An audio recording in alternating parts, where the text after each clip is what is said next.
서울시와 연천군이 반려동물 테마파크와 추모관을 추진하는 과정이 석연찮은 일이 너무 많고, 또 추진 과정이 그 바로 옆에 있는 동두천시와도 똑같은 쌍둥이처럼 똑같은 사업이 중복으로 진행이 되고 있는데도 서울시가 어떤 이유에서인지 일방적으로 지금 강행을 하고 있다고 하고요. 거기다가 지역 주민들이 여러 가지 면에서 문제제기를 하는데도 불통으로 일관하고 있는 그런 이제 연천군 그리고 서울시에 대해서 오늘 사실관계를 국민들께 보고를 드리고 즉각 중단할 것을 요구하기 위해서 이 자리에 서게 되었습니다.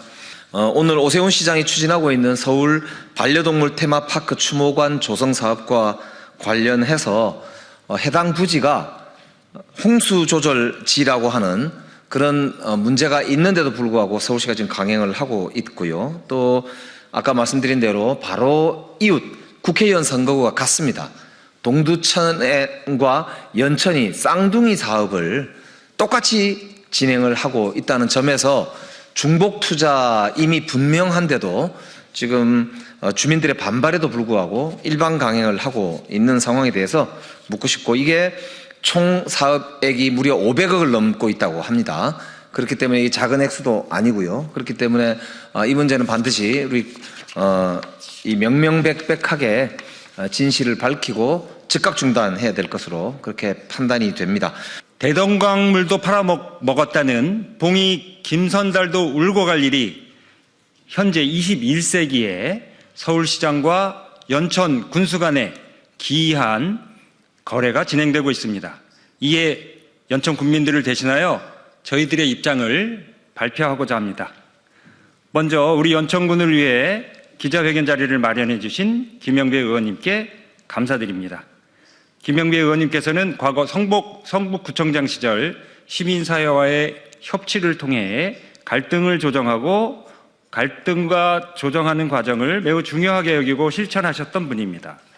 더구나 서울시장 출마 예정자로 보여주신 전 장현과의 지하철 출근 투쟁에서 보여주신 대화와 대타협은 김영배 의원님의 협치와 협의의 정신을 보여준 일로 이런 협치가 우리 민주당 모든 지방선거 출마자들의 모범이 되고 있습니다. 당시 성북구의 이러한 노력은 지금도 우리 민주당의 모범으로 저희 연천군도 김영배 의원님의 협치와 협력을 롤모델로 발전시키고자 노력하고 있습니다. 그러나 현재 오세훈 현 서울시장과 김덕현 현 연천군수는 일방적인 행정 독주로 서울 시민들의 세금과 에너지를 낭비하고 연천 군민들 간의 갈등과 불신을 낳고 있습니다. 이에 우리 연천군의 민주당 지방선거 출마 예정자들이 오세훈 서울시장과 김덕현 연천군수의 일방적인 일명 개화장장 건립과 반려동물 테마파크 조성 추진에 대한 입장을 발표하고자 합니다. 서울시와 연천군은 지난 2024년 7월 29일 서울 반려동물 테마파크 및 추모관 조성 사업 실시 협약을 체결하고 반려동물 테마파크 사업을 진행하고 있다. 반려동물 1,500만 시대를 맞이하여 반려동물을 위한 다양한 사업이 확장되는 것은 누구나 환영하고 반길 만한 일이다.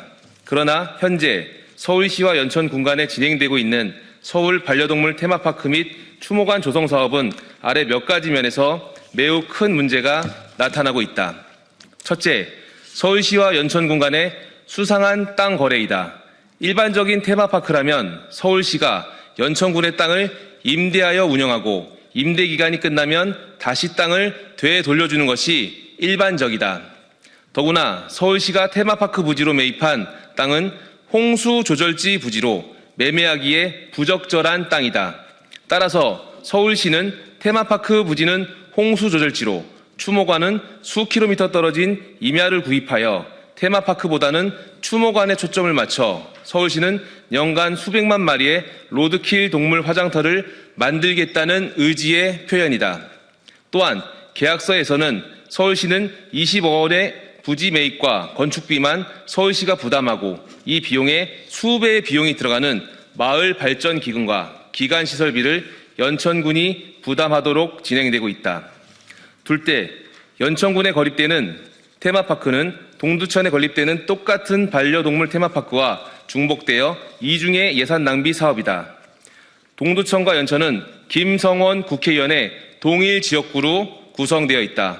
그런데 동두천에서 경기 북부권 반려동물 테마파크 공원이 거의 같은 규모로 사업안을 세우고 논의하는 과정에서 직선거리 불과 20여 킬로미터인 연천군의 동일한 서울시에 테마파크가 건립되고 있다. 둘 다 서울 북부 시민과 경기 북부 도민을 위한 수요 파악을 통해 건립되고 있는데 두 시설의 수요 예측을 통한 분담이 아닌 하나의 수요 예측에 대해 두 개의 동일 시설이 건립되는 것으로 둘 중 하나는 폐업할 수밖에 없는 사업이다. 동두천과 연천은 서로의 자신들의 장점을 내세워 자신들이 먼저 진행했다고 하고 시와 군의 치적임을 자랑하며 반목하고 있다. 둘 중 하나는 틀림없이 망할 수밖에 없는 사업을 비슷한 시기에 같은 사업을 유치한 최종 책임자가 누구인지 확인해야 한다. 그리고 이렇게 진행된 사업의 예산 낭비는 반드시 막아야 된다. 셋째, 연천에 건립되는 테마파크 부지는 농민의 땅이다. 2021년 이재명 경기도지사 시절 이재명 지사는 현 부지 바로 강 건너편 홍수 조절지에 남북의 평화와 협력을 위한 평화농장을 가꾸어 연천군 농민들이 농사를 통해 남북 평화와 협력의 마중물인 쌀을 생산하고 있다. 연천군 농민에게 이 땅은 경자 유전을 실현하는 매우 중요한 땅이다. 그러나 이런 땅이 농민들의 의견은 무시된 채 대도시의 놀이시설로 전략한다면 농민들의 허탈함은 누가 메워줄 것인가? 넷째, 테마파크 부지는 고대 관광 유적지로 지표 조사가 필요하다. 테마파크가 들어설 삼거리 성공리 일대는 석기 문화부터 삼국시대의 각축장으로 고구려, 백제, 신라의 각종 유물이 대규모로 발굴되고 있는 지역이다. 이 유적들은 연천을 넘어 인류의 귀중한 유물로 아직도 주변 지역에 발굴 조사가 진행되고 있고 또 진행되어야 할 지역이다. 그러나 현재 진행되는 삼거리 성공리 일대에 대한 테마파크 부지는 이러한 정밀한 지표조사 없이 우선적으로 복토 작업이 진행되고 있다. 지표조사 없이 진행되는 테마파크 사업은 역사의 죄를 짓는 동시에 미래의 유산을 없애는 매우 위험한 일이다.